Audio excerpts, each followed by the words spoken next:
नमस्कार दोस्तों, कैसे हो आप सभी। तो मैं आशा करता हूं कि आप सभी स्वस्थ होंगे, अपना ध्यान रख रहे होंगे। टीएनसी की एडवांस सीरीज में आप सभी का हार्दिक स्वागत और अभिनंदन करता हूं। मेरा नाम है अवधेश कुमार और टीएनसी एडवांस सीरीज के अंदर दोस्तों आज की जो हमारी क्लास होगी इसमें हम पढ़ने जा रहे हैं most important topic of fundamental of nursing. अब आपको सर कार्डियोवैस्कुलर सिस्टम चल रहा है, लेकिन आपने यहाँ पर फंडामेंटल ऑफ नर्सिंग का टॉपिक आप कहाँ से ले आए। तो दोस्तों मैंने कहा था कि जहाँ पर मुझे क्वेश्चन मिलता है मैं उसको खोलना चाहता हूँ हर कहीं, ठीक है। मैं चाहता हूँ कि उसको आपको मैं अच्छे से एक्सप्लेन करवाऊँ। जब मैंने आपको फंडामेंटल ऑफ नर्सिंग करवाई थी तो वहाँ पर इस बुक के अंदर कहीं भी ब्लड ट्रांसफ्यूजन से रिलेटेड कोई भी क्वेश्चन नहीं था। तो जैसे कि आपको अब टॉपिक का नाम पता लग ही गया है कि आज का जो हमारा जो टॉपिक है वो बहुत मोस्ट इंपॉर्टेंट है और हम ऐसी ऐसी चीज़ें आज के टॉपिक में पढ़ने जा रहे हैं कि आप खुद सोचोगे कि यार ब्लड ट्रांसफ्यूजन ऐसा टॉपिक है क्या, ये चीज़ें तो हमने कभी पढ़ी ही नहीं है। इसके लिए मैंने बहुत सारी जो वेबसाइट्स हैं, जो गवर्नमेंट की वेबसाइट्स, मैं हमेशा जो प्रेफर करता हूँ जो इंडियन जो गवर्नमेंट्स की वेबसाइट हैं जो ब्लड ट्रांसफ्यूजन से रिलेटेड हैं, उनके जो मैनुअल्स हैं, उनकी जो पॉलिसीज हैं, उनके ऊपर हमेशा मैं ट्रस्ट करता हूँ और एक ऑथेंटिक कोशिश करता हूँ। मतलब हो सकता है कि भाई कई बार मैं फेल हो जाता हूँ, बट मैं कोशिश करता हूँ कि आपको ऑथेंटिक चीज़ें दूँ और उनका रेफरेंस भी दूँ कि भाई ये चीज़ें मैं कहाँ से मैंने ऑब्टेन की है, ताकि आप लोग कभी भी जैसे कभी अपनी बात रखो किसी के सामने कि मैंने ये चीज़ पढ़ी है तो मैंने कहाँ से पढ़ा है, ठीक है। डायरेक्टली नहीं कि कुछ भी बोल दिया कि भाई ये इतना आएगा, तो उसका आपको रेफरेंस जब पता चलता है। और इसके अलावा जैसे कि ऑब्जेक्शंस जब मांगते हैं जो क्वेश्चंस के, तो वो ऑब्जेक्शंस के लिए भी आपके पास से ऑथेंटिकेशन होना क्या होता है, कंपलसरी होता है कि भाई आपने यहाँ से ये रेफरेंस दिया, आप तो वो रेफरेंस देते हो आप, तभी आपका जो आंसर वो क्या माना जाता है, सही माना जाता है। तो आज की क्लास है, बहुत इंपॉर्टेंट क्लास है, आपको मेरे साथ बने रहना है तभी मजा आएगा। और बिना कोई टाइम वेस्ट किए हुए हम शुरू करते हैं। थोड़ा सा आपको मैं रिव्यू करवा देता हूँ कि अभी तक जो एडवांस जो सीरीज है उसमें हमने अभी तक क्या क्या पढ़ लिया है। तो दोस्तों एडवांस सीरीज में अभी तक हमने ओबीजी, एंडोक्राइन, नर्वस सिस्टम, आपका musculoskeletal system, eye, ear, GI tract, respiratory, integumentary, renal system, fundamental of nursing और न्यूट्रिशन हमने पढ़ लिया है। और अब हमारा जो लास्ट जो सिस्टम चल रहा है मेडिकल सर्जिकल नर्सिंग का, दैट इज कार्डियोवैस्कुलर सिस्टम।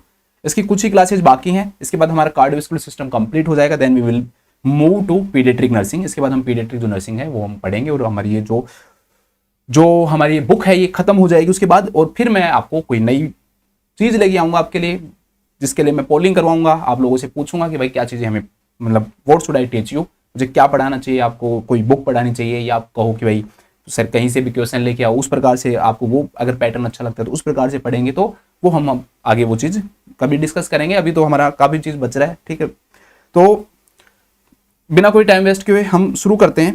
एक बार ये क्वेश्चन देख लेते हैं, इसके बाद नेक्स्ट जो क्वेश्चन होगा वो हमारा ब्लड ट्रांसफ्यूजन से रिलेटेड होगा। तो ये हमारा क्वेश्चन स्टार्ट करते हैं। हमारी क्लास नंबर 118 है ये। An emergency department nurse is admitting a client after an automobile collision, ठीक है। एक इमरजेंसी डिपार्टमेंट नर्स है दोस्तों, एक क्लाइंट को क्या कर रही है, एडमिट कर रही है, किसके बाद में, भाई एक्सीडेंट हो गया, ठीक है, गाड़ियों का क्या हो गया, एक्सीडेंट हो गया, उसको क्या बोलते हैं, ऑटोमोबाइल कोलिशन के नाम से जानते हैं, तो वो हो गया। The health care provider estimates that the client has lost about 15 to 20% of the blood volume. कि जो हेल्थ केयर प्रोवाइडर है वो उसको लग रहा है या अनुमान लगा रहा है, वो एस्टिमेट कर रहा है कि भाई उसके अंदर क्या हुआ है कि 15 से 20% का जो ब्लड वॉल्यूम जो है दोस्तों वो क्या हुआ है, लॉस हुआ है। Which assessment finding should the nurse expect the client to exhibit. तो आपको क्या लगता है कि इन चारों जो क्लिनिकल मैनिफेस्टेशन है, इन चारों क्लिनिकल मैनिफेस्टेशन में कौन सा क्लिनिकल मैनिफेस्टेशन जो है दोस्तों that the client will report, client के अंदर प्रेजेंट होगा, that will be present in client. अब देखो सिंपल सी बात है कि दोस्तों अगर मान लो क्लाइंट के अंदर 15 से 20% फ्लूइड का क्या हुआ है, लॉस हुआ है, ब्लड वॉल्यूम लॉस हुआ है, तो पक्का उसके अंदर शॉक के साइन आएंगे। तो वो चीजें हमें सिंपल सी बात है भाई, हमें शॉक देखना है कि शॉक के साइन किस किस के अंदर आ रहे हैं। तो बिल्कुल कोई ज्यादा टफ क्वेश्चन है नहीं। पहला जो ऑप्शन है वो आपको क्या कह रहा है कि urine output of 30 ml per our. तो दोस्तों देखो 15 से 20% अगर मान लो ब्लड का वॉल्यूम हुआ है तो पक्का जो यूरिन आउटपुट है दैट विल फॉल। अगर हम if you are finding abnormal finding, ठीक है, हम फाइंड कर रहे हैं एबनॉर्मल फाइंडिंग को फाइंड कर रहे हैं, ठीक है, थोड़ा सा ऐसा लगता है ना सब बोलने में, फाइंडिंग द एबनॉर्मल फाइंडिंग। तो एबनॉर्मल चीज ढूंढनी है हमें। अब 50 ml per hour is adequate finding, is in normal finding, कि ये एकदम नॉर्मल है। 50 ml पर आवर है तो कोई प्रॉब्लम है नहीं, इससे कोई चीज शो नहीं हो रही है। एक्चुअली में 30 ml per hour is a normal condition. अगर उससे 30 ml मिनिमम से मिनिमम 30 ml पर आवर जो यूरिन है वो आउटपुट होना चाहिए एक पर्सन के अंदर। If it is less than 30 ml per hour then it will show that the condition of the shock is present.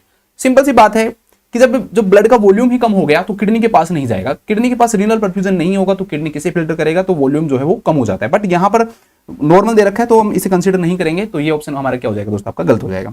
Second जो ऑप्शन है वो क्या कह रहा है ब्लड प्रेशर ऑफ 150/90 mmHg कि भाई बीपी जो है वो 150/90 mmHg। अब देखो ज्यादा तब किसी चीज को बनाना नहीं है, किसी में घुसना नहीं है भाई, सिंपल सी बात। एक बात बताओ, ये कह रहा है कि जो वॉल्यूम वो ब्लड का जो प्रेशर है वो 150/90 है, ठीक है। ब्लड का प्रेशर क्या है दोस्तों, 150/90 mmHg है। अब ब्लड का प्रेशर क्या होता है भाई, blood pressure that is exhibited by the blood, जो ऐसा प्रेशर जो ब्लड क्या करता है, शो करता है, वो क्या कहलाता है, ब्लड का प्रेशर कहलाता है। अब भाई ये बताओ, जब ब्लड का वॉल्यूम कम हो गया, ठीक है, कोई आदमी मैं हूं, मैं मेरा प्रेशर लगा रहा हूं, मेरा वॉल्यूम कम हो गया, तो क्या होगा, कोई चीज कम होगी। अब ब्लड ही प्रेशर लगा रहा है और ब्लड ही क्या हो गया, कम हो गया 15 से 20%, तो ब्लड का प्रेशर कम हो गया, ज्यादा होगा, कम होगा। वैसे भी हम शॉक की कंडीशन में देखते हैं कि टैकीकार्डिया देखने को मिलता है, हाइपोथर्मिया देखने को मिलता है, हाइपोटेंशन देखने को मिलता है, ठीक है, कोल्ड एंड कामी जो एक्सट्रीमिटीज है वो देखने को मिलती हैं। तो ये सब आपको सिम्टम में आपको पता है, तो इतना ज्यादा टफ है नहीं। तो बीपी बढ़ेगा कैसे, बढ़ने का तो कोई यहाँ पर कोई चांस है नहीं, तो ये ऑप्शन भी आपका बिल्कुल क्या हो जाएगा, यहाँ पे गलत हो जाएगा। तो blood pressure of 150/90 mmHg is wrong. यहाँ पर ब्लड प्रेशर की जगह क्या होना चाहिए था दोस्तों, हाइपोटेंशन होना चाहिए था। यहाँ पे क्या होना चाहिए था, हाइपोटेंशन। और जो यूरिन आउटपुट है that should be less than 30 ml/h। जो यूरिन आउटपुट है वो 30 ml/h से क्या होना चाहिए था, कम होना चाहिए था। नेक्स्ट ऑप्शन क्या है दोस्तों, वो क्या करे, apical heart rate of 142 beat per minute. अभी तक इन तीनों ऑप्शनों में मुझे सबसे बेस्ट ऑप्शन ये मान रहे हैं, क्योंकि हम जानते हैं कि भाई अगर जब person is going into shock then the heart rate will increase because body will try to compensate, heart will try to compensate. कि कभी भी अगर पर्सन शॉक में जा रहा है ना, तो हार्ट को क्या लगेगा कि भाई ब्लड नहीं मिल रहा, तो वो सोचेगा कि मेरी गलती है, तो आई शुड पंप मोर, ठीक है, उसे और ज्यादा पंप करने की जरूरत है। तो वो क्या करेगा, वो that will increase the heart rate, तो उससे हार्ट रेट क्या होगी, इंक्रीज होगी, और हार्ट रेट को इंक्रीज करेगा। वहां यहां पर ये देखने को मिल रहा है 15 से 20% वॉल्यूम लॉस हुआ है, तो सिंपल सी बात टैकीकार्डिया देखने को मिलेगा। तो अभी तक ये आंसर हमारा बिल्कुल सही है, कोई इसमें कोई प्रॉब्लम नहीं है, तो I will choose C. Last में देख लेते हैं, respiratory rate of 16 breath per minute. तो 16 ब्रीथ पर मिनट है, कोई दिक्कत नहीं है, नॉर्मल है रेस्पिरेटरी रेट। तो ये इस चीज को शो नहीं कर रहा है कि भाई किसी भी चीज को शो नहीं कर रहा है कि भाई पर्सन है या नहीं है, तो ये भी क्या हो जाएगा दोस्तों, गलत हो जाएगा। तो जो इसका जो राइट आंसर होगा that is apical heart rate of 142 beats per minute, ठीक है। लिखो, अब इसमें लिख लो, आप इसको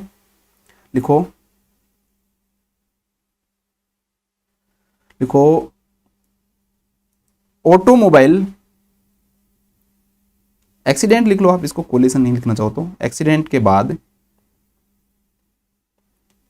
बाद अगर ब्लड लॉस होता है, कितना अमाउंट है वो छोड़ो, क्योंकि ऐसा तो है नहीं कि हमारे एग्जाम में क्वेश्चन आएगा and he will pick the lines from this question, तो सिंपल से 15 से 20% उठाएगा, कुछ भी आ जाए, 30-40% लिख दे, कुछ भी लिख दे के बाद अगर ब्लड का लॉस होता है, ब्लड का लॉस होता है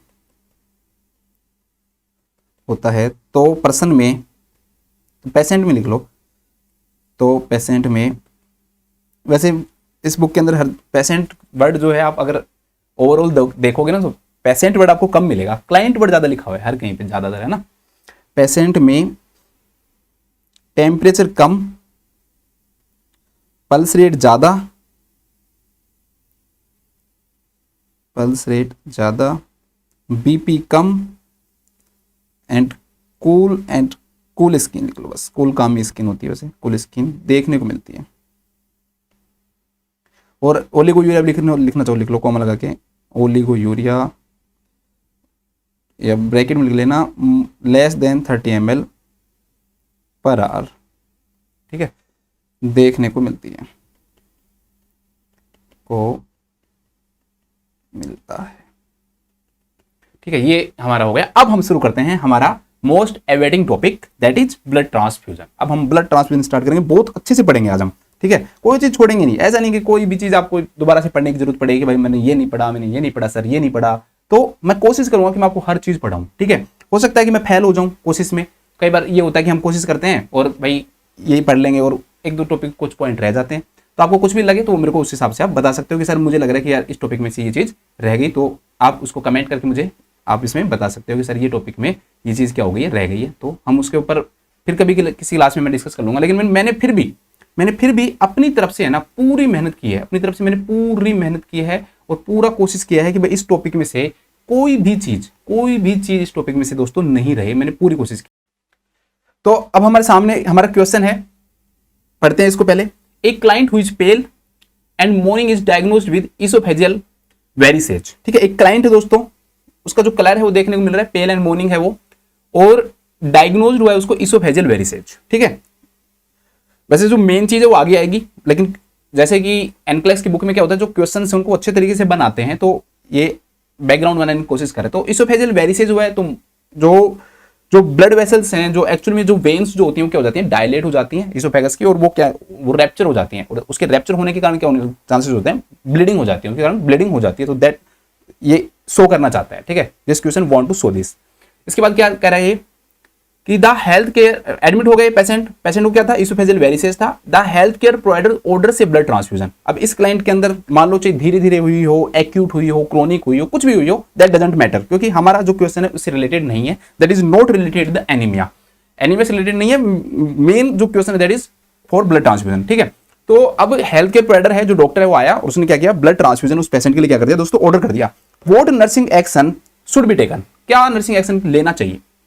अब पहला जो ऑप्शन है वो क्या कह रहा है, टेक द वाइटल साइन, भाई वाइटल साइन लो, वेरीफाई द ब्लड प्रोडक्ट, जो ब्लड प्रोडक्ट है आपने जो लिया है उसको आप क्या करो, वेरीफाई करो। इसके बाद में थोड़ा सा लाइट का शायद फोकस सही नहीं आ रहा, मैं सही करता हूं हाथ पे, ठीक है, ठीक है। Verify the blood product with another nurse against the client ID bracelet और monitor the vital sign according to agency policy. देखो क्या कहना चाह रहे हैं, भाई वाइटल साइन ले लो, जो ब्लड प्रोडक्ट जो आया है, कोई भी ब्लड प्रोडक्ट आया है, तो ब्लड ट्रांसफ्यूजन है, वेरिसेज है, तो हम ये सस्पेक्ट करेंगे कि उसको पीआरबीसी दी जा रही होगी, ठीक है। अब आपको अक्सर होल ब्लड क्यों नहीं दिया जा रहा है, ये ना वो सब हम आगे डिस्कस करेंगे, वो मैं आपको आगे समझाऊंगा, ठीक है। तो जो ब्लड प्रोडक्ट है, मान लो पीआरबीसी उसको चढ़ाई जा रही है, तो उसको आप क्या कर रहे हो दोस्तों, उसको वेरीफाई कर रहे हो, नर्स है वेरीफाई कर रही है, कैसे वेरीफाई कर रही है, क्लाइंट की जो आईडी है वो देख रही है, क्लाइंट का जो ब्रेसलेट है, मतलब उसको जो ब्रेसलेट का मतलब जो ब्रेसलेट लगा होता है उसमें नाम वाम भी लिखा होता है, उससे वेरीफाई कर रही है, and monitor the vital sign according to agency policy. इसमें एक लाइन बहुत इंपॉर्टेंट है दोस्तों, बहुत इंपॉर्टेंट, एक लाइन है ना, ये बहुत इंपॉर्टेंट है, जो हमें आगे काम भी आएगी। इसमें लिखा हुआ है कि कि verify the blood product with another nurse, कि भाई ब्लड प्रोडक्ट को खुद अकेली वेरीफाई नहीं कर रही है वो, ऐसे नहीं कि अकेली गई, उसने देखा हाँ ये ब्लड प्रोडक्ट है, ये इसकी डेट है, ये एक्सपायरी डेट है, ये नंबर है, ये सब कर लिया, नहीं, वो वेरीफाई कर रही है दूसरी नर्स के साथ मिलके, मतलब कि दो नर्स क्या कर रही है दोस्तों, वेरीफाई कर रही है, ठीक है, ये चीज है। और जो भी वाइटल साइन वो सब जब ले लिया किसके according, according to agency policies का मतलब ये हो रहा है कि हर इंस्टीट्यूशनल पॉलिसीज अलग अलग होती है, जैसे इंडिया के अंदर पॉलिसीज अलग होंगी, फॉरेन के अंदर अलग होंगी, हॉस्पिटल के अकॉर्डिंग भी कुछ पॉलिसीज चेंज हो सकती हैं, ज्यादा नहीं होती है, पूरे इंडिया की एक ही प्रकार की पॉलिसीज बनती हैं, बट कुछ पॉलिसीज में चेंज आ सकता है हल्का फुल्का, ठीक है। पहला ऑप्शन ये हो गया। सेकंड ऑप्शन क्या कह रहा है, since the vital sign were recorded during admission, वो कह रहे हैं भाई वाइटल साइन जो है वो जब पेशेंट का एडमिशन हुआ था उस समय क्या कर लिए गए थे, रिकॉर्ड कर लिए गए थे। Hang the blood and monitor the client's vital sign every 15 minutes until the transfusion is absorbed, मतलब कि जब तक आपको वाइटल साइन करने की जरूरत है ही नहीं है, वो कह रहा है क्यों, क्योंकि जब उसका एडमिशन हुआ होगा उसमें वाइटल साइन हुए होंगे, ब्लड को चढ़ाओ, लगाओ, मॉनिटर करो वाइटल साइन को हर 15 मिनट में, जब तक कि ब्लड खत्म नहीं हो जाता, ये बताना चाह रहा है ऑप्शन नंबर सेकंड के अंदर। ऑप्शन नंबर थर्ड क्या कर रहा है, record the vital sign in accordance with facility policy and check the blood product against the client ID bracelet in the presence of the nursing supervisor. बस इसमें बात वो सारी चीजें वही लिख रहा है वो, ठीक है। बस वहां पर क्या हुआ था, पहले ऑप्शन के अंदर उसने लिखा हुआ था कि दिस इज, ये किसके साथ था, नर्स अगेंस्ट, वो sorry that was with another nurse, यहां पर जो टर्म यूज किया गया था that was verify the blood product with another nurse, जबकि इसके अंदर जो टर्म यूज किया गया है, ये यूज किया गया है कि इन the presence of nursing supervisor, ठीक है, नर्सिंग सुपरवाइजर टर्म लिया हुआ है इसने। अब लास्ट ऑप्शन है, ठीक है, तो पहले और इसमें ज्यादा अंतर नहीं है, सेम वही चीजें हैं, बट बस मेन चीज क्या है, मेन चीज ये है कि इसमें उसमें अनदर नर्स लिखा हुआ था और यहां पर क्या लिखा हुआ है दोस्तों, अनदर नर्स की जगह इन्होंने जो वर्ड यूज किया that is nursing supervisor. Option जो डी है वो क्या कह रहा है कि take the vital sign after hanging the blood, भाई आपने ब्लड लगा दिया, मतलब स्टार्ट कर दिया, हैंगिंग मतलब यहां पर ये कहना है, एंड द क्लाइंट से because the client is pale and morning and it is in critical condition return in 15 minutes to monitor the vital sign, ठीक है। अभी क्या कर रहा है कि आप है ना क्लाइंट को छोड़ दो, छोड़कर जाओ, 15 मिनट बाद वापस आओ और फिर उसके वाइटल साइन ले लो, ठीक है। सिंपल सी बात है, को क्या कर रहा है, भाई आपने ब्लड चढ़ा दिया, स्टार्ट हो गया ब्लड, ठीक है। अब ब्लड जो स्टार्ट हो गया, स्टार्ट होने के बाद में, ब्लड जब स्टार्ट हो गया तो स्टार्ट होने के बाद में आपने क्या किया, आप चले गए, ठीक है, और वापस लौट कर आए आपने, मतलब ये कह रहा है भाई पहले आपने वाइटल साइन ले लिए, ये चीज बिल्कुल सही कह रहा है, वाइटल साइन ले ली, अच्छी बात है ये। फिर दूसरी बात क्या कर रहा है कि भाई ब्लड को आपने लगा दिया, स्टार्ट कर दिया, फिर आप वहां से चले जाओ और 15 मिनट बाद आके वापस से वाइटल साइन ले लो, ठीक है। तो चौथा ऑप्शन ये कह रहा है। तो अब आपको इसमें से राइट आंसर ढूंढना है। तो भाई ये तो इतना ज्यादा टफ क्वेश्चन है नहीं, बट हमें बहुत सारी चीजें हमें इसमें क्या करनी है दोस्तों, पढ़नी है। हमें बहुत सारी चीजें पढ़नी है, कोई एक चीज नहीं पढ़नी। क्या क्या चीजें पढ़ेंगे पहले हम इसके बारे में बात करते हैं, तभी आपको पता लग जाएगा कि हमें कितनी चीजें पढ़नी है। देखो शुरुआत करते हैं। सबसे पहले मैं आपको हिस्ट्री के बारे में पढ़ाऊंगा कि भाई ब्लड ट्रांसफ्यूजन से रिलेटेड इंडिया में क्या क्या हिस्ट्री है, उसके बारे में बात करेंगे। सेकंड मैं आपको पढ़ाऊंगा डिफरमेंट ऑफ ब्लड डोनेशन। भाई आपने एक बार ब्लड ट्रांसफ्यूज कर दिया, दोबारा से कब दे सकते हो, मतलब देरी होना। डिफरमेंट का मतलब यहाँ पर डी फॉर देरी से याद रखो, डिले, कि भाई एक बार दे दिया तो कब नहीं दे सकते, ठीक है, क्या होने पर कब नहीं दे सकते, वैक्सीनेशन के बाद कब दे सकते हो। तो वो सब चीज डिफरमेंट जब हम बात करेंगे तो अच्छे समझ में आ जाएगा। इसमें दे तो सकते हैं, डिफरमेंट का मतलब देरी होना, मतलब दे तो सकते हैं, मैं 3 महीने तक नहीं दे सकता, मैं 6 महीने तक नहीं दे सकते, कौन सी कंडीशन में 1 साल तक नहीं दे सकते, कौन सी कंडीशन में 72 घंटे तक नहीं दे सकते। तो वो सब that are known as deferment. Third जो हम पढ़ेंगे इसके अंदर वो पढ़ेंगे contraindication of blood donation. पर दे ही नहीं सकते हम, ऐसी कंडीशन हो गई तो you can't donate the blood, ऐसी कंडीशन में आप ब्लड को डोनेट नहीं कर सकते हो। तो वो कौन सी कंडीशन होगी। फोर्थ है दोस्तों डोनर्स रिक्वायरमेंट, कि if you want to be a donor, if you want to be a blood donor, then what should be requirements, कि क्या क्या रिक्वायरमेंट होनी चाहिए, क्या एज होनी चाहिए, क्या बीपी होना चाहिए, क्या पल्स होनी चाहिए, ऐसी चीजें निकल के आएंगे। आप सोचोगे नहीं सर ऐसा तो नहीं हो सकता, बीपी तो ज्यादा है फिर भी ब्लड डोनेट कर सकता है। तो उन सब के बारे में हम क्या करेंगे दोस्तों, डिस्कस करेंगे। इसके बाद में दोस्तों टाइप ऑफ डोनर की बात करेंगे। भाई डोनर के क्या क्या टाइप होते हैं, भाई खुद का ब्लड देना, वॉलेंट्री देना, इनवॉलेंट्री देना, तो उन सब के बारे में हम, ऑटोलोगस का बारे में, सैल्वेज के बारे में, तो उन सब के बारे में हम क्या करेंगे, बात करेंगे। इसके बाद थोड़ा सा मैं आपको ब्लड बैग के बारे में बताऊंगा, ठीक है, जो ब्लड बैग आपके पास आते हैं उन सब के बारे में थोड़ा सा हम डिस्कस करेंगे। फिर दूसरा हम बात करेंगे दोस्तों कि ब्लड डोनेशन के बाद किस किस की स्क्रीनिंग की जाती है। मैंने ब्लड डोनेट किया तो मेरे जो ब्लड देने से पहले क्या क्या स्क्रीन किया जाता है मेरे अंदर, कौन कौन सी डिजीजेज क्या क्या स्क्रीनिंग की जाती है। इसके बाद हम बात करेंगे blood component, storage, self life, volume, transport. बहुत इंपॉर्टेंट है ये कि भाई कौन कौन सी ब्लड कंपोनेंट होते हैं, उनका क्या स्टोरेज कैसे किया जाता है, मतलब कितने टाइम के लिए, सेल्फ लाइफ कितनी होती है, कितना वॉल्यूम होता है, उनको ट्रांसपोर्ट जो करते हैं तो उस समय क्या टेम्परेचर रहना चाहिए, उन सब के बारे में डिस्कस करेंगे। नेक्स्ट दोस्तों उनके अंदर हम क्या क्या चीजें मिलाते हैं, एडिटिव्स, एंटीकोगुलेंट्स एंड प्रिजर्वेटिव्स, क्या क्या चीजें हम उसके अंदर क्या करते हैं, ऐड करते हैं। इसके बाद है नेक्स्ट दोस्तों कंपेटिबिलिटी टेस्टिंग, मतलब आप ब्लड डोनेशन करने जाते तो कौन कौन से टेस्ट जो होते हैं, कंपेटिबिलिटी टेस्टिंग। आप ये थोड़ा सा अलग है इससे, है ना, ये तो भाई मैंडेटरी डिजीज, कौन कौन सी डिजीज कंडीशन की टेस्टिंग है, दैट इज मैंडेटरी टेस्टिंग। और इसके अंदर कंपेटिबिलिटी कैसे करते हैं कि भाई ये कंपेटेबल है या नहीं है ये ब्लड, ठीक है, क्रॉस मैच करना, ये सब इसके अंदर आएगा। इसके बाद थोड़ा सा बताऊंगा कि भाई कौन कौन से कैनुला यूज करते हैं, क्योंकि क्वेश्चन आया हुआ है इससे रिलेटेड। एंड थोड़ा सा बीटी सेट के बारे में बात करेंगे, ब्लड ट्रांसफ्यूजन सेट के बारे में।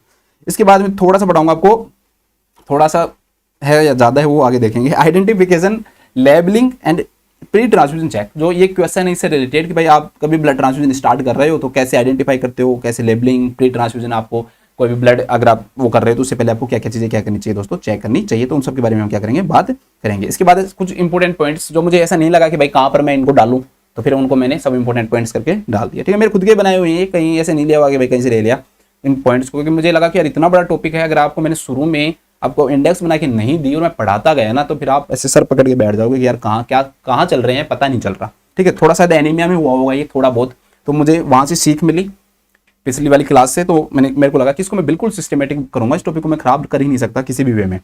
इसके बाद नेक्स्ट दोस्तों ट्रांसफ्यूजन रिएक्शंस, कि भाई कौन कौन सी जो ट्रांसफ्यूजन रिएक्शंस है, सो इंपॉर्टेंट, ठीक है, उन सब के बारे में। और एक नया टॉपिक मैसिव ब्लड ट्रांसफ्यूजन, कि भाई बहुत सारी अमाउंट के अंदर ब्लड ट्रांसफ्यूजन कब कहलाता है वो मैसिव ब्लड ट्रांसफ्यूजन, तो उन सब के बारे में बात हम करने जा रहे हैं।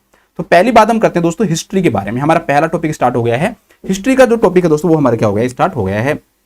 तो हिस्ट्री के बारे में बात करते हैं।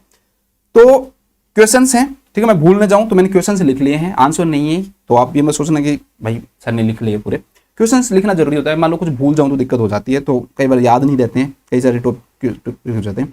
पहला क्वेश्चन कि भाई first blood bank in India में कब खुला था, कहाँ खुला था, बताओ कितना, मतलब ऐसे सोच कर देखो यार, अच्छी सी बात है नहीं कि कब खुला है इंडिया में।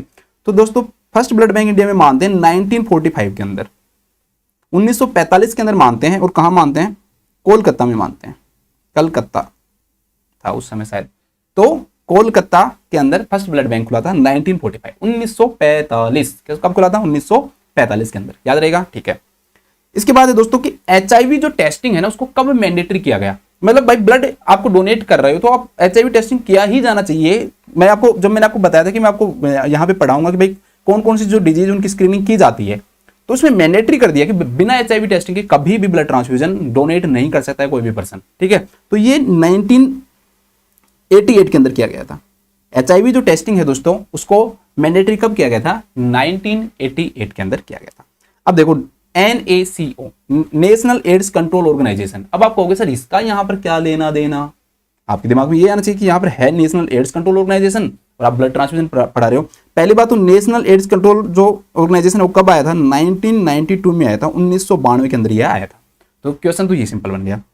ये इंपोर्टेंट क्यों है, क्यों बता रहा हूं यहाँ पे मैं दोस्तों, एक्चुअली में नेशनल एड्स कंट्रोल ऑर्गेनाइजेशन ही ब्लड का, हमारा जो ब्लड पूरा ब्लड डोनेशन है, ब्लड ट्रांसफ्यूजन है, उसका पूरा सब कुछ ये संभालता है।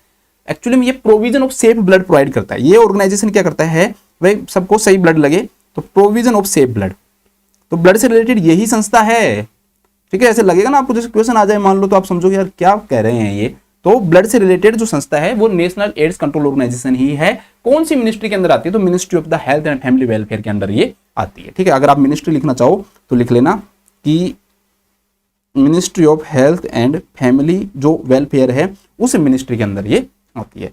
नेक्स्ट क्वेश्चन दोस्तों कि mandatory licensing of blood bank. पहले ब्लड बैंक कोई भी खोल लेता था, कोई लाइसेंस लेने की जरूरत नहीं होती थी। ठीक है, तो अब NSCO आया, उसने थोड़ा सा टाइम लिया और 1995 के अंदर, पहले ये लिखो यार, पहले नेशनल स्टेट ट्रांसफ्यूजन काउंसिल लिखो। नेशनल स्टेट ट्रांसफ्यूजन जो काउंसिल है दोस्तों ये 1996 में आई थी। मतलब आपको सर नेशनल स्टेट मतलब दो अलग अलग सभी स्टेट के ऊपर ट्रांसफ्यूजन काउंसिलिंग होगी और एक पूरे देश की पूरी नेशनल रूप से क्या होगी दोस्तों, ट्रांसफ्यूजन काउंसिल होगी। ठीक है, थोड़ा सा इसको दिख देता हूं, आपको दिख रहा है ना, थोड़ा सा ऊपर कर देता हूं। नेशनल स्टेट ट्रांसफ्यूजन काउंसिल 1996 में आई थी। नेशनल भी और स्टेट भी अलग अलग है दोनों, ध्यान रखना, मतलब नेशनल रूप से अलग एक पूरी और सभी स्टेट्स की अलग अलग से। तो स्टेट और नेशनल जो ट्रांसफ्यूजन जो काउंसिल है वो 1996 में आई थी। इसके बाद में लाइसेंसिंग जो है 1 साल के बाद में किया गया था, तो थोड़ा सा आप इसको याद रख सकते हो कि कब किया गया था, तो ये 1997 के अंदर किया गया था। इसके बाद है मैंडेटरी HCV टेस्टिंग। हेपेटाइटिस जो C है दोस्तों उसकी जो टेस्टिंग है वो कब की गई थी, तो वो 2001 में की गई थी, 2001 में। इसके बाद में ये बहुत इंपॉर्टेंट है भाई, सबसे इंपॉर्टेंट इन सब के अंदर अगर मैं मानूं तो ये सबसे इंपॉर्टेंट है, नेशनल ब्लड पॉलिसी कब आई थी, इसको जरूर ध्यान रखना। और चीजें भूल जाओगे थोड़ा सा काम चल सकता है, बट यहां काम नहीं चलेगा भाई, ब्लड पॉलिसी को नहीं भूलना है कभी भी। ठीक है, तो ये आई थी आपकी, मुझे ब्लड 2-2-2-2, ठीक है, 2-2-0-2, तो ब्लड दो मुझे। तो नेशनल जो ब्लड पॉलिसी है दोस्तों वो कब आई थी, 2002 में आई थी।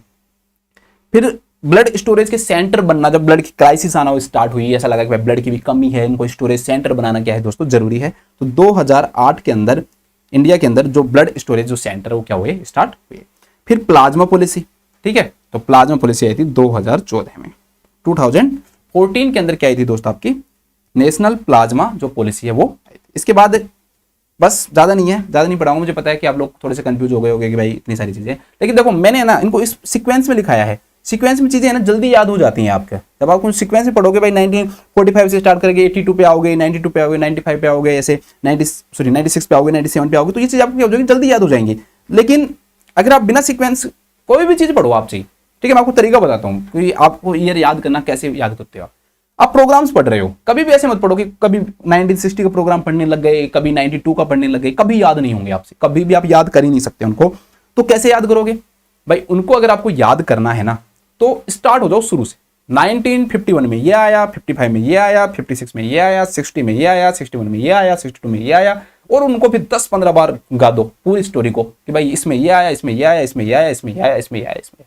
आप भूलोगे नहीं, चाहे आप कोशिश भी करोगे ना तो भी नहीं भूल पाओगे। आप करके देखना इसको, आप कहोगे कि सर क्या चीज बताइए आपने, मजा आ गया। अब इसके बाद है next, father of blood bank in India. ये क्वेश्चन दो प्रकार से बन सकता है, ये ऐसे भी आ सकता है कि भाई father of blood bank in India क्या है, या ये भी आ सकता है कि फादर ऑफ ट्रांसफ्यूजन मेडिसिन। ठीक है, किसके अंदर आता है ये, ट्रांसफ्यूजन मेडिसिन के अंदर आता है ब्लड बैंक जो है पूरा। तो उसका नाम था आपका जोली जी, ठीक है, जोली LLB 2 वाली मूवी देखी हुई है, तो वो जोली जी जो है वही इसके हमारे क्या है, फादर हैं। पूरा नाम है उनका जय गोपाल जोली, जय गोपाल जोली। ज्यादा भी याद नहीं रहे तो जोली जी ने ब्लड डोनेट कर दिया। अक्षय कुमार जी जोली LLB वाले 2 में, अरशद वारसी पहली वाली में थे, उन्होंने ब्लड डोनेट कर दिया, तो ऐसे याद रखो। तो इसके बाद फादर ऑफ ब्लड बैंक जो पूरा वर्ल्ड का आप करना चाहो तो ड्रू को याद करो। किसको याद करो, ड्रू को याद करो। तो उनका पूरा नाम है Richard Drew, Charles Richard Drew पूरा नाम है, वैसे रिचर्ड ड्रू याद रख लो, आप बोलते हैं। ज्यादा याद नहीं करो तो ड्रू याद रख लेना, ड्रू पियो भाई, ड्रू, ठीक है। ठीक है, पहला हमारा क्या हो गया दोस्तों, खत्म हो गया। ठीक है, कुछ इंपॉर्टेंट चीजें इसमें, एक तो नेशनल ब्लड पॉलिसी याद रख लो 2002 और एक नेशनल प्लाज्मा पॉलिसी याद रख लो। अगर इनमें भी मेरे को जो इंपॉर्टेंट अगर आपको छाट के देना हो तो ये मैं 2 छाट के दूंगा आपको। ठीक है, बाकी की चीजें ठीक है कम चांसेस होते हैं, बट ये किसमें भी आ सकता है, जीके का भी क्वेश्चन बनता है, वैसे भी क्वेश्चन बनता है। नेक्स्ट हम बात करेंगे दोस्तों डिफरमेंट की। दूसरा हमारा टॉपिक, पहला टॉपिक हमारा खत्म हो गया, ज्यादा टाइम नहीं लगा ना, देखो कुछ भी नहीं लगा। सेकंड पढ़ते हैं हम डिफरमेंट। भाई कब कब जो ब्लड जो डोनेशन है दोस्तों वो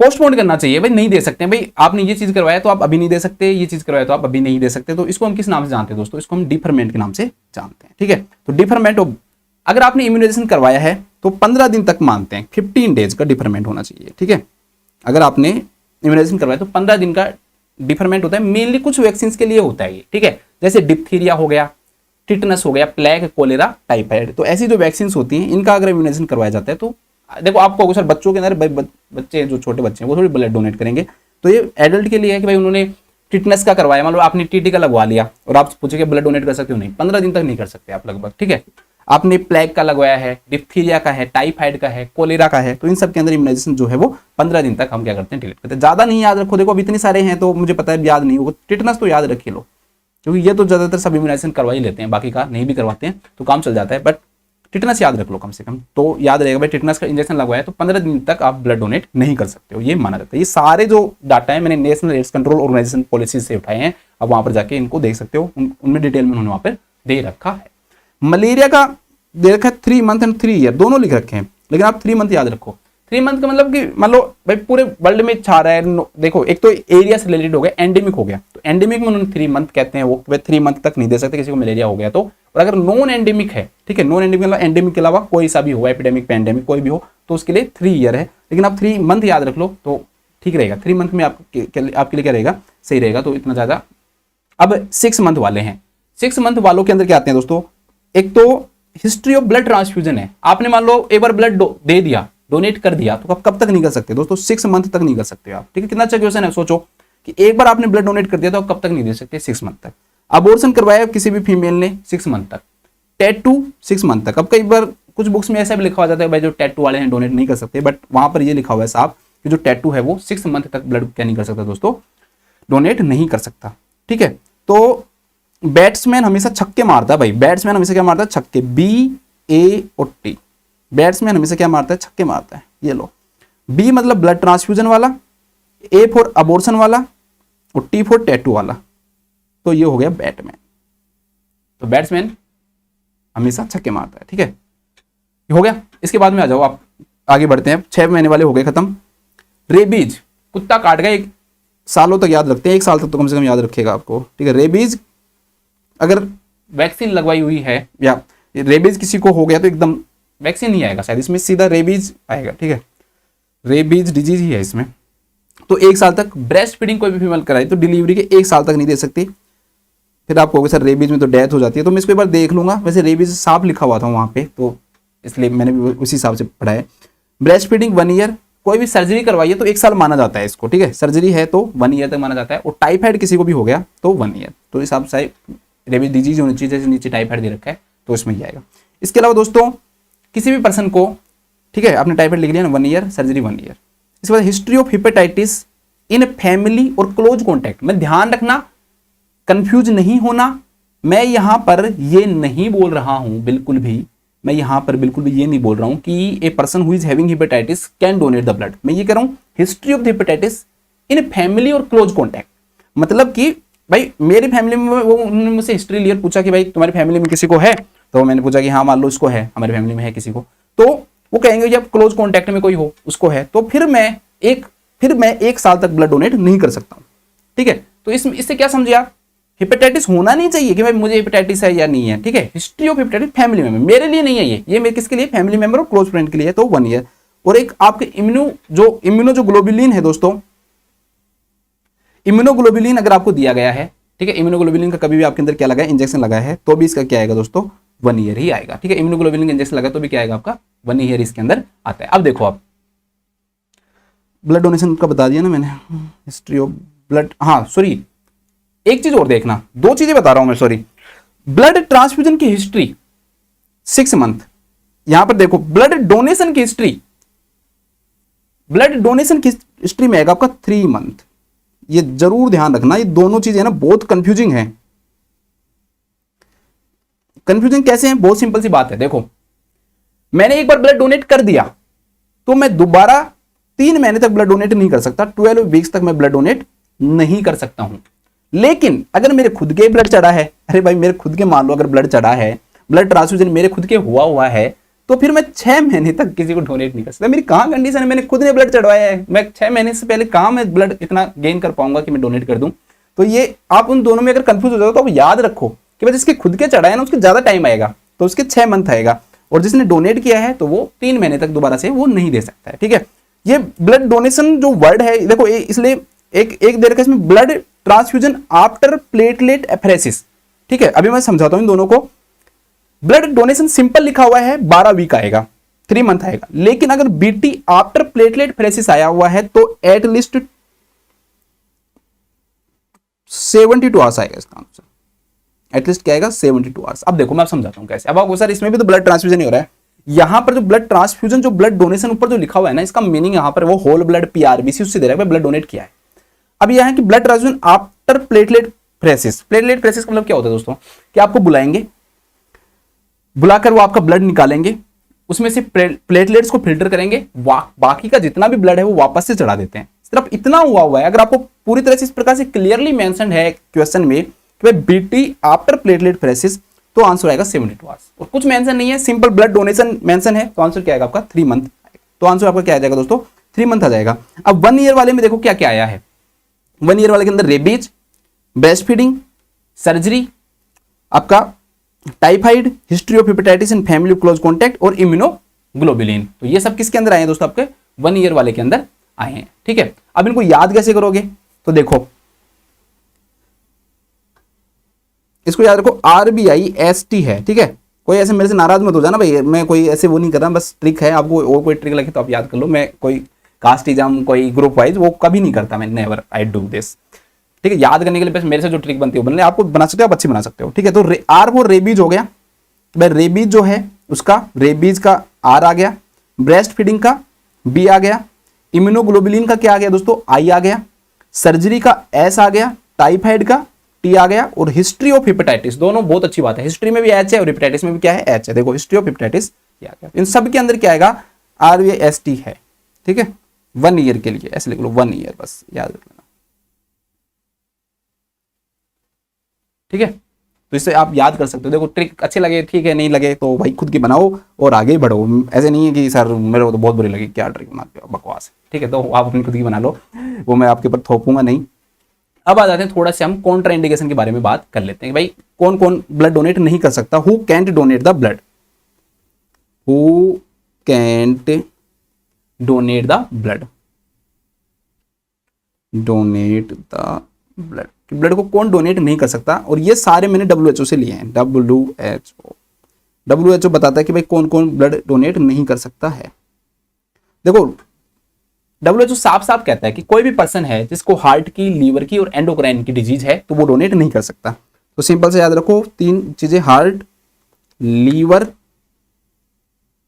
and endocrine disease. Heart, liver and endocrine disease, heart, liver और एंडोक्राइन डिजीज के और डिजीजेज आएंगी। अभी थोड़ा सा शांति रखो, रुको जरा, सब्र करो। ठीक है, तो हार्ट, लीवर और एंडोक्राइन डिजीजेस के जो लोग हैं कहते हैं कि वो उनको ब्लड डोनेट नहीं कर सकते हैं, वो ये माना जाता है। ठीक है, क्योंकि उनके अंदर खुद के अंदर हाइपोक्सिया होने के चांसेस हो गए, दिक्कत हो जाएगी। लीवर वालों के अंदर ब्लड थिनिंग पाई जा सकती है, तो वो प्रॉब्लम हो सकती है। एंडोक्राइन के अंदर कुछ भी पाया जा सकता है, क्योंकि कोई पता नहीं है। ठीक है, डिजीज के अंदर दे रखा है दोस्तों कि किसी भी पर्सन को चाहे एड्स हो, कंफर्म्ड हो या नहीं भी हो, आपको लगे कि वो उसके अंदर सिम्टम्स हैं, तो उसको लिखा है सजेस्टिव ऑफ एड्स और सजेस्टिव ऑफ एड्स। और साथ में एक डिसऑर्डर लिख रखा है हेपेटाइटिस, कि भाई जिस भी पर्सन को हेपेटाइटिस है वो भी ब्लड डोनेट नहीं कर सकता है। ये मेंशन नहीं कर रखा कुछ भी भाई उन्होंने कि भाई ABCDE कुछ कर नहीं रखा है। ठीक है, फिर भी आप मान सकते हो कि मैं मानता हूँ कि A और E वालों शायद कर सकते होंगे, बट उन्होंने कोई इस चीज को मेंशन नहीं कर रखा है, तो ये ध्यान रखना। कुछ डिजीजेज और दे रखी हैं, आप कहोगे कि सर क्या बात है। ठीक है, उन्होंने लिख रखा है कि सीजोफ्रेनिया, आपको सर ये कहां से आ गया? अस्थमा, लेप्रोसी, ठीक है, थोड़ा सा ऐसे लग रहा है ना आपको यार लेप्रोसी कहाँ से आ गया, इसका कहाँ क्या लेना देना है। और एपिलेप्सी, इनके बारे में इन्होंने साफ लिख रखा है कि भाई सीजोफ्रेनिया, अस्थमा, लेप्रोसी और एपिलेप्सी, ठीक है, इनका नहीं कर सकता। चौथा, एबनॉर्मल जो ब्लीडिंग टेंडेंसी है डिसऑर्डर है, एबनॉर्मल ब्लीडिंग टेंडेंसी, भाई जिसके अंदर ब्लीडिंग के चांसेस जिन पेशेंट के अंदर ज्यादा है, पीटीआईएनआर बिगड़ा हुआ है, तो ऐसे जो डिसऑर्डर हैं वो एबनॉर्मल ब्लीडिंग टेंडेंसी से रिलेटेड है। तो ये लोग भी ब्लड को क्या नहीं कर सकते दोस्तों, डोनेट नहीं कर सकते। किसी भी पर्सन के अंदर वेट लॉस हो रहा है और पता नहीं चल रहा कि भाई क्या रीजन है, तो उसको बोलेंगे unexplained weight loss, unexplained weight loss. तो अनएक्सप्लेन्ड वेट लॉस वाले जो पर्सन है ना दोस्तों, वो भी ब्लड को डोनेट नहीं कर सकते हैं। इसके अलावा ट्यूबरक्लोसिस, किसी भी पर्सन को ट्यूबरक्लोसिस है वो डोनेट नहीं कर सकता। बस अब ज्यादा नहीं पढ़ाऊंगा, ठीक है। क्रोनिक नेफ्राइटिस वाले, क्रोनिक अगर किसी को भी नेफ्राइटिस है तो वो नहीं कर सकता। और एक पॉलीसाइथेमिया वीरा, आगे पढ़ाऊंगा मैं आपको पॉलीसाइथेमिया वीरा के बारे में, आगे डिसऑर्डर आएगा ये पूरा, तो मैं वहां पर इसके बारे में बात कर लूंगा, ठीक है। तो ये लोग भी ब्लड को क्या नहीं कर सकते दोस्तों, डोनेट नहीं कर सकते। दोबारा से एक बार देख लो जल्दी जल्दी। Heart, liver, endocrine disorder, diseases के अंदर याद रख लो थोड़ा सा कि भाई एक तो एड्स है, हिपेटाइटिस है, सीजोफ्रेनिया है, आपका अस्थमा है, एजमा भी बोलते हैं, leprosy, epilepsy, TB, nephritis chronic और पॉलीसाइथेमिया वीरा। उन्होंने इन चीजों को तो साफ साफ क्या कर रखा है दोस्तों, मेंशन कर रखा है कि भाई ये चीजें तो आपको ध्यान रखनी पड़ेगी, ठीक है। अब हम नेक्स्ट पढ़ते हैं डोनर्स की रिक्वायरमेंट। तीन चीजें हमने अभी तक क्या कर ली है दोस्तों, कंप्लीट कर ली है। चौथी चीज पर आ गए हैं हम, डोनर्स की रिक्वायरमेंट के ऊपर आ गए हैं। पहले डोनर्स की रिक्वायरमेंट में वेट के बारे में दो चीजें लिखी गई हैं। अगर आपसे पूछे भाई मिनिमम वेट कितना होना चाहिए, तो आंसर आएगा 45 केजी। 45 केजी से कम वाला पर्सन कभी भी ब्लड को डोनेट नहीं कर सकता। लेकिन उन्होंने एक चीज और मेंशन कर रखी है, जिस भी पर्सन का वेट 45 से और 50 केजी के बीच है, तो मिनिमम तो पूछे तो इसको हाईलाइट कर लेना, भाई मिनिमम एज कितनी है 45। लेकिन वजन है 45 से 50 के, तो वो भी 450 ml ब्लड डोनेट नहीं कर सकता। एक्चुअली में पूरा ब्लड लेते हैं तो दो प्रकार के बैग में लेते हैं, एक बैग में 350 ml आता है और एक बैग में आता है 450। दोनों में से कोई भी ले सकते हैं, आप 350 भी ले सकते हो, 450 भी ले सकते हो, ठीक है। तो वो ये कहते हैं कि जिनका वजन 45 से और 50 किलो के बीच में है, मतलब मोर देन 45 है, लेस देन क्या है 50 है, तो उन पर्सन का जो ब्लड है वो सिर्फ हम कितना ले सकते हैं, 350 ml ही ब्लड डोनेट कर सकते हैं। और जिनका 50 केजी से ज्यादा है वो पर्सन 450 ml ब्लड क्या कर सकता है दोस्तों, डोनेट कर सकता है, ठीक है, ये ध्यान रखना। अब बीपी, भाई बीपी में मेरा दिमाग खराब हो गया, मुझे नहीं पता सही है गलत है, लेकिन मैं भाई जो पॉलिसी है उसके अकॉर्डिंग लिखाऊंगा। उन्होंने सिस्टोलिक बीपी 100 से और 160 लिख रखा था। अब आपको सर बीपी 160 तो बहुत ज्यादा हो गया, बट उन्होंने यही लिख रखा है, तो मैं आपको यही चीज लिखाऊंगा भाई बीपी उन्होंने 100 to 160 है। लेकिन आप ब्लड बैंक में जाओगे तो वो नहीं लेंगे, पक्का नहीं लेंगे। अगर आपका जो ब्लड का जो प्रेशर है दोस्तों वो ज्यादा होगा तो वो नहीं लेंगे, मैं पता है मुझे ये बात, लेकिन उन्होंने मेंशन कर रखा है, मैं आपको वही चीज कराऊंगा, ठीक है। अगर मुझे टाइम मिलेगा तो मैं वो जो रेफरेंस से रिलेटेड जो भी बुक्स हैं वो मैं आपको टेलीग्राम पे क्या कर दूंगा, उनको डाल दूंगा, तो आप उनसे ढूंढते रहना। डायस्टोलिक जो बीपी है वो लिख रखा है 60 to 90 एमओ। देखो डायस्टोलिक भी कम लिख रखा है, 60 तो कम ही है ना, तो क्या कर सकते हैं, ठीक है, ये देख लेना। तो बीपी 100, 160, 60, 90, ठीक है, तो ये आपको याद रखना है। हीमोग्लोबिन उन्होंने लिख रखा है 12.5 ग्राम पर डीएल, कम से कम 12.5 ग्राम पर डीएल से क्या होना चाहिए, कम होना चाहिए। लेकिन मैं ब्लड डोनेट कर रहा हूं और वापस मेरे लिए कर रहा हूं, तो दैट इज ऑटोलोगस। तो ऑटोलोगस वालों के लिए उन्होंने स्पेशल लिख रखा है कि भाई ऑटोलोगस वाले हैं, वैसे आप याद करना मत, लेकिन मैं फिर भी बता रहा हूं, ऑटोलोगस वालों के लिए 11 ग्राम लिख रखा है, आप इसी पे फोकस करना। 12.5 कम से कम 12.5 से क्या होना चाहिए, ज्यादा होना चाहिए, ठीक है, 12.5 से क्या होना चाहिए, ज्यादा होना चाहिए। अब इसके बाद पल्स, तो भाई पल्स नॉर्मल है, इसमें नहीं है घबराने की जरूरत, तो 60 से 100। इसके बाद पल्स डेफिसिट भी लिख रखा है, ठीक है। आपकी जो पल्स एपिकल और रेडिकल पल्स के अंदर जो डिफरेंस है, रेडियल पल्स के बीच, रेडिकल बोल रहा हूं, रेडियल पल्स के बीच में, वो पल्स डेफिसिट है। तो वो पल्स डेफिसिट जो है ना दोस्तों 10 से ज्यादा नहीं होना चाहिए, 10 या 10 से क्या होना चाहिए, कम होना चाहिए, बोलो, ये भी लिख रखा है। प्लेटलेट, उस पर्सन के अंदर जो प्लेटलेट है वो मोर देन नॉर्मल है 1.5 लाख है, तो याद करने की जरूरत आपको है नहीं, तो मोर देन 1 लाख पर mm3 है, ठीक है। एज जो है ना दोस्तों, एज के बारे में लिख रखा है उन्होंने 18 से और 65 साल। कुछ हॉस्पिटल की पॉलिसीज बदल जाती हैं, वो पॉलिसीज 18 से 60 कर देती हैं, तो लेकिन वहां पर 18 से 65 मेंशन है। फिर भी आप ब्रैकेट में लिख लेना कि अगर ऑप्शन में नहीं मिले तो आप इसको 18 से 60 करके आ जाना। अगर ऑप्शन में मान लो 1860 दे रखा हो तो 1860 कर देना। लेकिन प्लेटलेट के लिए लिख रखा है उन्होंने, भाई बाकी की चीजों के लिए ठीक है ये, लेकिन प्लेटलेट के लिए लिख रखा है 18 से 50 साल, 18 से 50 साल। तो आप याद रखो तो ठीक है, नहीं भाई ये तो याद रख लेना, आप 18 से 65 याद रख लेना, ठीक है। एक बार वापस से आ जाओ। वेट मिनिमम से मिनिमम 45, 45 से 50 होना चाहिए। 50 केजी से ज्यादा है तो 450 ml दे सकता है, और अगर 45 से 50 है तो 350 ml दे सकता है। बीपी 100 से 160 है और 60 से 90 है। हीमोग्लोबिन 12.5 से ज्यादा होना चाहिए। पल्स 60 से 100, पल्स डेफिसिट 10 से 10 से कम, प्लेटलेट 1.5 लाख से ज्यादा होनी चाहिए। एज जो है वो 18 से 65 साल होनी चाहिए। अब हम बात करते हैं नेक्स्ट टॉपिक पे, टाइप ऑफ डोनर की हम क्या करते हैं दोस्तों, बात करते हैं। तो ये तो बहुत अच्छा टॉपिक है, बहुत सिंपल टॉपिक है, और एक इंपॉर्टेंट क्वेश्चन निकल के आएगा यहां से, उसके बारे में हम बात करेंगे, ठीक है। तो टाइप ऑफ डोनर की हम बात करते हैं, कौन कौन से डोनर हो सकते हैं। पहला डोनर वॉलेंट्री डोनर। पहला जो डोनर है दोस्तों that is voluntary donor. Voluntary donor वो पर्सन है जिसको कुछ नहीं चाहिए बदले में, कोई पैसा नहीं चाहिए, कुछ नहीं चाहिए, तो उस पर्सन को हम किस नाम जानते हैं दोस्तों, वॉलेंट्री डोनर के नाम से। मैं अपनी इच्छा से डोनेट कर रहा हूं कि मुझे बदले में, मैं don't want to get any remuneration, मुझे कुछ नहीं चाहिए बदले में, ठीक है। तो ये डोनेट करता है ब्लड को, donate blood with his oven will, खुद की इच्छा से, वॉलेंट्री, वॉलेंट्री, ठीक है। विदाउट एनी, विदाउट एनी, कोई भी पैसे उसे नहीं चाहिए उसको, ठीक है। अब आपको सर पैसे लेते हैं क्या, उसके बारे में बात करेंगे, ठीक है। अभी घबराने की जरूरत नहीं है, पैसे कोई नहीं देता आज के दुनिया में। इनको हम अच्छे डोनर मानते हैं, सेफेस्ट डोनर जानते हैं। वॉलेंट्री डोनर को बोलते हैं भाई खुद दे रहा है, खुद की मर्जी से दे रहा है, तो अच्छे से जांच करके ले सकते हैं, कोई दिक्कत नहीं है। तो इनको हम सेफेस्ट डोनर के नाम से भी जानते हैं, ठीक है। वॉलेंट्री डोनर को हम सेफेस्ट डोनर भी बोलते हैं। तो पहला हो गया आपका वॉलेंट्री डोनर। इसके बाद में सेकंड प्रकार का डोनर जो होता है दोस्तों, उसको बोलते हैं रिप्लेसमेंट डोनर। अब रिप्लेसमेंट मतलब एक चीज की जगह दूसरी चीज। भाई मान लो कि मेरी फैमिली में मुझे ब्लड चाहिए, तो मेरी सिस्टर दे रही है ब्लड, ठीक है, तो वो रिप्लेसमेंट, मेरा ब्रदर दे रहा है, वो रिप्लेसमेंट डोनर। तो फैमिली मेंबर या फिर उसके रिलेटिव अगर ब्लड डोनेट कर रहे हैं, बदले में दूसरा ब्लड ले रहे हैं वो, तो वो रिप्लेसमेंट डोनर कहलाता है, ठीक है। बस इतना सा लिख लो, ज्यादा नहीं, क्योंकि इतने लंबे नोट्स भी नहीं होने चाहिए कि उनको पढ़ाई नहीं जाए। तो फैमिली मेंबर, फैमिली का मेंबर या फिर रिलेटिव भी हो सकता है। वैसे तो रिलेटिव उस दिन मिलते नहीं है जब आपको ब्लड डोनर चाहिए, ठीक है।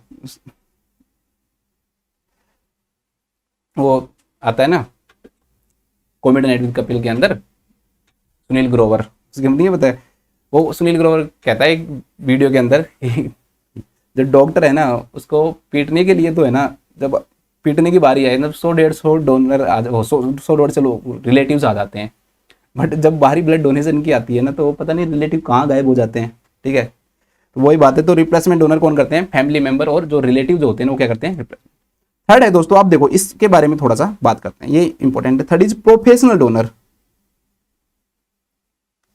Third is professional donor.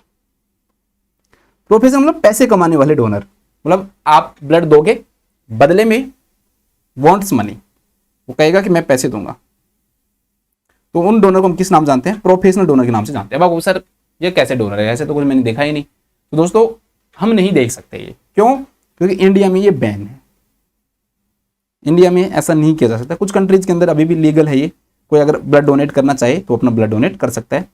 1 जनवरी 1998 से ये इसको क्या कर दिया गया था, बैन कर दिया गया था। तो हिस्ट्री के अंदर आप इसको भी इंक्लूड कर सकते हो कि भाई प्रोफेशनल जो डोनर है उनको इंडिया में कब बैन किया गया था, तो उसको प्रोफेशनल डोनर को 1 जनवरी 1998 को क्या कर दिया गया था, बैन कर दिया गया था। तो ये प्रोफेशनल डोनर हो गए इसके आपके। इसके बाद में नेक्स्ट है फोर्थ जो डोनर आते हैं दोस्तों, एक ऐसे डोनर, मान लो कि मैं डोनेट कर रहा हूं मेरे लिए और मैं बाद में इसका यूज करना चाहूंगा, मैं चाहता हूं मैं ब्लड दूं बाद में मैं यूज कर लूं, तो उन्हें बोलते हैं खुद के लिए ब्लड देने वाले, तो उनको बोलते हैं ऑटोलोगस डोनर। तो फोर्थ आपका आ गया ऑटोलोगस डोनर। ऑटोलोगस, तो ऑटोलोगस डोनर कौन से डोनर होते हैं भाई, ऑटोलोगस डोनर वो डोनर होते हैं जो खुद के लिए डोनेट करते हैं। तो donate blood for them salvage, और वो कहते हैं मुझे बाद में जरूरत पड़ेगी तो मैं ब्लड बैंक से ले लूंगा, एंड इसको यूज करते हैं बाद में, तो यूज लेटर। तो वो क्या कहलाते हैं दोस्तों, आपके ऑटोलोगस डोनर कहलाते हैं, जो बाद में यूज कर लेते हैं, ठीक है। पांचवा है दोस्तों एफरेसिस डोनर।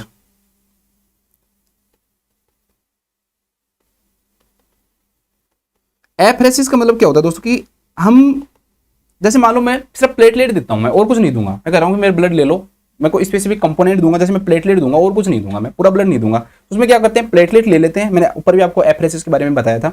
तो प्लेटलेट ले लेते हैं और बाकी की जो चीजें वो वापस मेरे अंदर क्या कर देते हैं, ट्रांसफ्यूज कर देते हैं। तो ऐसे डोनर जो पूरा ब्लड नहीं देना चाहते, अपना होल ब्लड नहीं देना चाहते हैं, सिर्फ कुछ पार्ट देना चाहते हैं, कोई स्पेसिफिक ब्लड कंपोनेंट देना चाहते हैं, तो उन्हें हम किस नाम जानते हैं, एफरेसिस डोनर के नाम से जानते हैं। तो एफरेसिस डोनर क्या होते हैं कि डोनर that donate only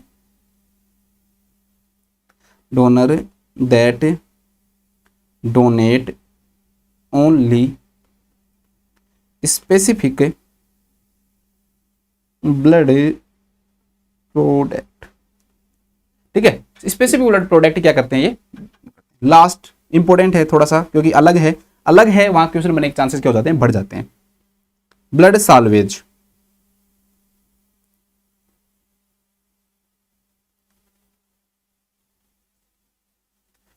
कहां गया भाई, रुको रुको,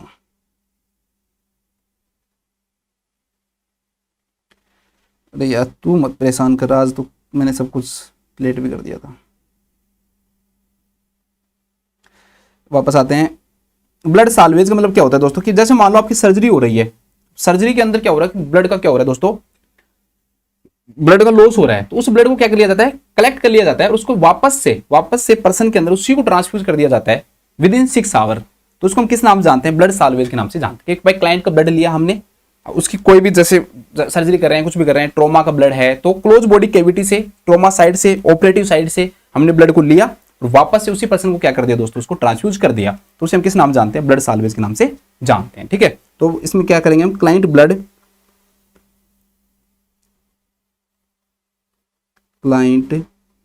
इज सक्शन, मतलब ले लिया जाता है वहां से फ्रॉम, जैसे ऑपरेशन कर रहे हैं वहां से लॉस हो रहा है तो फ्रॉम ऑपरेटिव साइड, या कोई भी क्लोज कैविटी हो,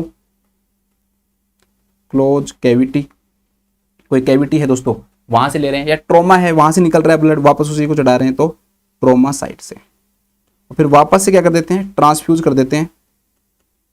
कब ट्रांसफ्यूज कर देते हैं, लेस देन 6 आवर में ट्रांसफ्यूज करते हैं, इसको ध्यान रखना, लेस 6 आवर।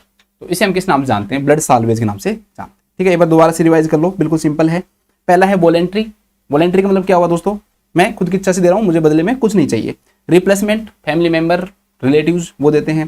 प्रोफेशनल, पैसे के लिए देते हैं, बैन है 1998 से। ऑटोलोगस, खुद के लिए लिया, डोनेट किया, बाद में यूज करूंगा मैं।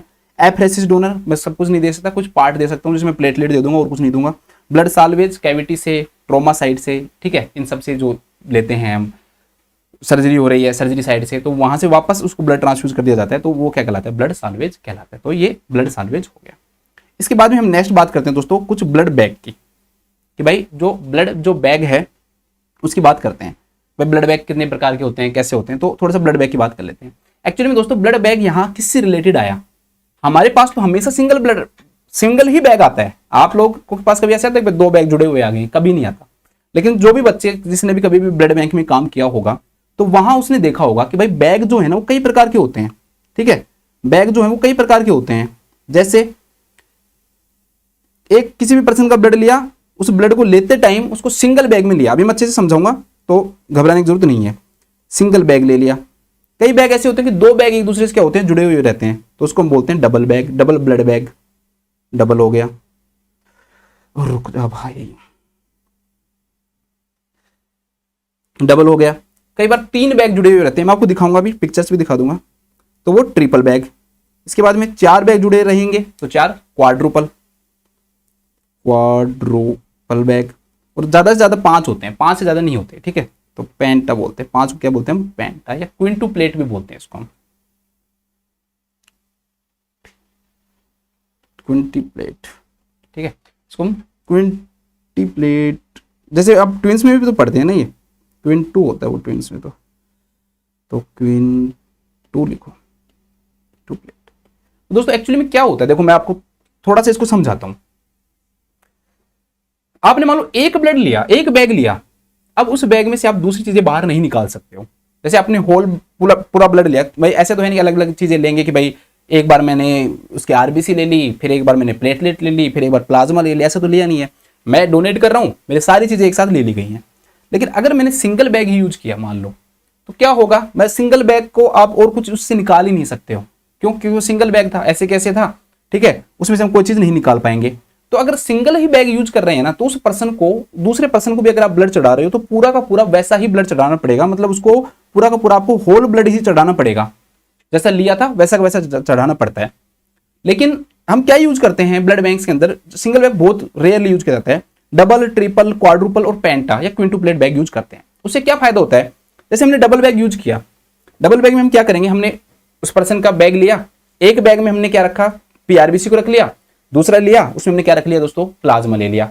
हमने ट्रिपल यूज किया, एक बैग में हमने पीआरबीसी लिया, मतलब होल ब्लड लिया था, उसमें से पीआरबीसी रखा, दूसरे में प्लाज्मा, तीसरे के अंदर हमने प्लेटलेट कंसेंट्रेट को क्या कर दिया दोस्तों, ट्रांसफर कर दिया। हमने क्वाड्रुपल या पेंटाप्लेट लिया या क्विंटुप्लेट या पेंटा बैग, इसमें क्या करेंगे हम, एक में हमने क्या लिया दोस्तों, पीआरबीसी ले ली, ठीक है, एक के अंदर हमने प्लाज्मा ले लिया, एक के अंदर हम प्लेटलेट कंसेंट्रेट ले लिया, एक के अंदर हमने क्रायोप्रेसिपिटेट ले लिया। तो कई सारी चीजें ले सकते हैं एक ही पर्सन के ब्लड से।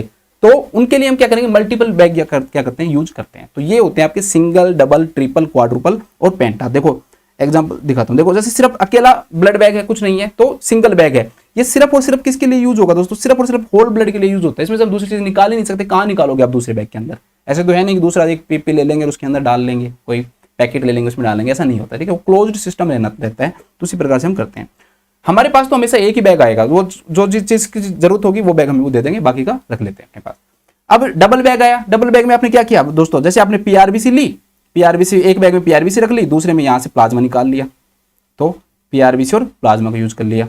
जैसे हमने ट्रिपल बैग यूज किया, ट्रिपल बैग में हमने एक में पीआरबीसी ले ली, ठीक है, एक में हमने क्या ले लिया दोस्तों, प्लाज्मा ले लिया, इसी से हमने पीआरबीसी बना ली, बाकी में प्लाज्मा, एक के अंदर हमने क्या डाल दिया दोस्तों, प्लेटलेट जो कंसंट्रेट है वो डाल दिया, प्लेटलेट डाल दी, ठीक है। तो इस प्रकार से हम ट्रिपल, इसके बाद में क्वाड्रुपल जो बैग है उसका यूज कर सकते हैं। क्वाड्रुपल में क्या करेंगे, जैसे हमने ये तीनों चीजें ले ली, पीआरबीसी, प्लाज्मा, प्लेटलेट, साथ में इन दोनों में सेम ही है, साथ में एक चीज और कोई एक्स्ट्रा कोई भी चीज लेनी हो दोस्तों तो वो हम यूज कर सकते हैं, जैसे कि क्रायोप्रेसिपिटेट यूज कर सकते हैं,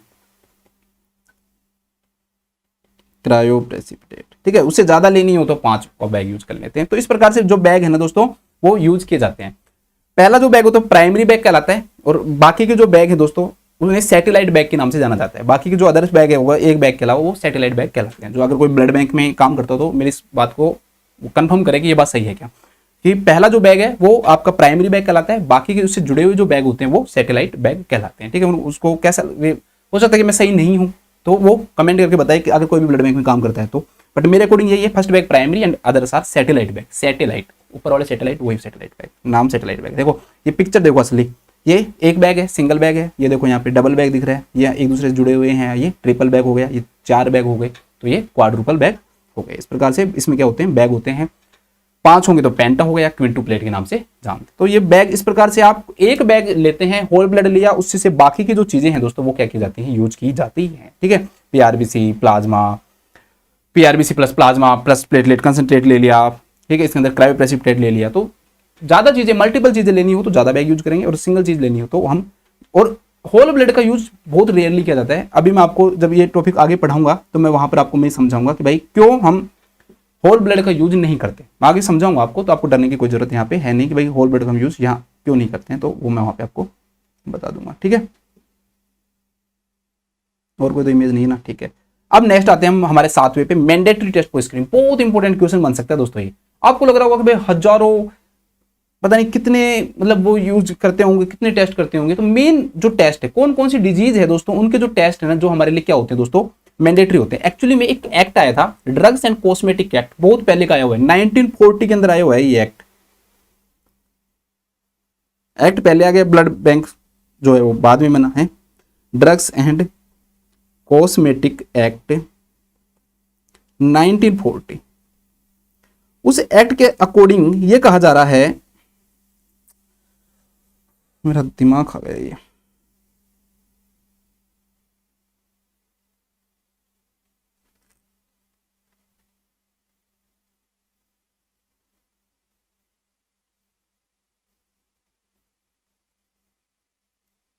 ठीक है। ड्रग्स एंड कॉस्मेटिक एक्ट 1940 के अकॉर्डिंग भाई वो ये पूछता है कि कौन कौन से ऐसे टेस्ट जो मैंडेटरी हैं अब इंडिया के अंदर इस समय मैंडेटरी हैं, ठीक है, अब मैंडेटरी है। वो आया था उस समय प्रपोजल दिया था कि भाई ये चीजें होनी चाहिए, बट अब ये 5 टेस्ट जो है दोस्तों उनको आपको याद रखना ही है और बहुत सिंपल है, कुछ नहीं है, आपको सिर्फ 2 टेस्ट याद रखने हैं, बाकी तो सबको पता ही है, ठीक है। देखो आपको पता है भाई हेपेटाइटिस बी का कराएंगे नहीं कराएंगे, कराएंगे, तो हेपेटाइटिस बी का करवाएंगे तो HBsAg करवाते हैं, ठीक है, HBsAg hepatitis B surface antigen, ठीक है। HBsAg जो है hepatitis B surface, B capital लिख लो, हेपेटाइटिस बी सरफेस जो एंटीजन है दोस्तों ये एक कंपलसरी टेस्ट है। अगर कोई भी ब्लड डोनेट कर रहा है तो उसका ये टेस्ट उसके अंदर किया जाएगा, तभी वो क्या कर सकता है दोस्तों, डोनेट कर सकता है, नहीं तो डोनेट नहीं कर पाएगा वो। मतलब ब्लड दे देते हैं, बाद में चेक करते हैं, फिर यूज नहीं करते उस ब्लड को, तो HBs जो AG है वो यूज करते हैं, ठीक है। इसके अलावा HIV करेंगे नहीं करेंगे भाई, ठीक है, सोचने की जरूरत है ही नहीं। तो HIV 2 लिखे हुए हैं उसमें, first and second, HIV first and second की जो एंटीबॉडीज वो हम क्या करते हैं, टेस्ट करते हैं। HIV फर्स्ट एंड सेकंड जो एंटीबॉडीज है दोस्तों वो क्या करते हैं, इसके अंदर टेस्ट करते हैं। थर्ड है हेपेटाइटिस बी होगा तो हेपेटाइटिस सी कहां जाएगा, तो SCV हेपेटाइटिस सी वायरस, ठीक है। जो SCV है दोस्तों एंटीबॉडीज है, एंटी SCV एंटीबॉडीज बोलते हैं इसको, पूरा हम एंटीबॉडीज, ठीक है। चलो एंटी भी लिख लो, पूरा ही लिख लो यार, और कहीं गड़बड़ करोगे। HCV एंटीबॉडीज, मैंने कहा था आपको याद 2 ही करनी है, मैंने आपको ये बोला था अभी, तो क्यों बोला था ये 2, 2 इसलिए बोला था कि ये तो सबको याद है भाई, हेपेटाइटिस बी सी HIV, ठीक है, याद हो गया, hepatitis B C HIV, hepatitis B C HIV ये सबको याद है। लेकिन अब बाकी की जो डिसऑर्डर्स है ना वो कंफ्यूज करते हैं भाई, बाकी के 2 ऐसी स्क्रीनिंग करते हैं, 2 डिसऑर्डर्स की स्क्रीनिंग करते हैं जो जरूरी है। एक हम करते हैं दोस्तों सिफिलिस की, देखो अब आया ना, अब आप सोचो सिफिलिस की करते हैं, और एक करते हैं दोस्तों मलेरियल पैरासाइट की, मलेरियल पैरासाइट। बताओ आपको एक्चुअली में 2 ही चीजें याद करनी है, एक्चुअली में आपको दोस्तों 2 ही चीजें याद करनी है, ठीक है। कौन कौन सी याद करनी है आपको, 2, सिफिलिस और मलेरियल पैरासाइट, ठीक है। सिफिलिस के लिए जो टेस्ट किया जाता है दैट इज सीरोलॉजिकल टेस्ट बोलते हैं उसको, या सिंपल सिफिलिस भी याद कर सकते हो। तो ये 5 टेस्ट है ना आपको याद होने ही होने चाहिए, ये 5 चीजें दोस्तों आपको याद होनी चाहिए, ठीक है। आज मेरे पास थोड़े से टाइम की कमी है, मैं ये क्वेश्चन भी पूरा नहीं करवाऊंगा, अभी जो ब्लड डोनेशन है, ब्लड ट्रांसफ्यूजन है, इसको मैं पूरा करवाऊंगा कल की क्लास में। तो कल की क्लास में मैं आपको आगे करवा के फिर उस क्वेश्चन को भी कराऊंगा, और उससे रिलेटेड और बहुत सारे क्वेश्चंस पढ़ेंगे, बहुत चीजें हैं हमारे पास पढ़ने को जिसकी कोई लिमिट नहीं है, ठीक है। ब्लड कंपोनेंट्स के बारे में बात करेंगे, एंटीकोगुलेंट, एडिटिव्स, प्रिजर्वेटिव, कॉम्पेटिबिलिटी, सबको पता है आपको, ठीक है। तो आगे अगली जो हमारी जो क्लास होगी वो बहुत ज्यादा इंपॉर्टेंट होने वाली है। मुझे पता है कि एक थोड़ी छोटी सी क्लास है, बट मैं चाहता हूं कि आपका जो फ्लो है वो नहीं टूटे, इस चक्कर में मुझे आज क्लास लेनी पड़ी, लेकिन काफी अच्छी चीजें हमने पढ़ी हैं। कल इस टॉपिक को पूरा कंप्लीट करवा दूंगा मैं, तो कल की क्लास में हम मिलते हैं। जब तक के लिए सभी अपना ध्यान रखें, सुरक्षित रहें, खुश रहें। Thank you so much.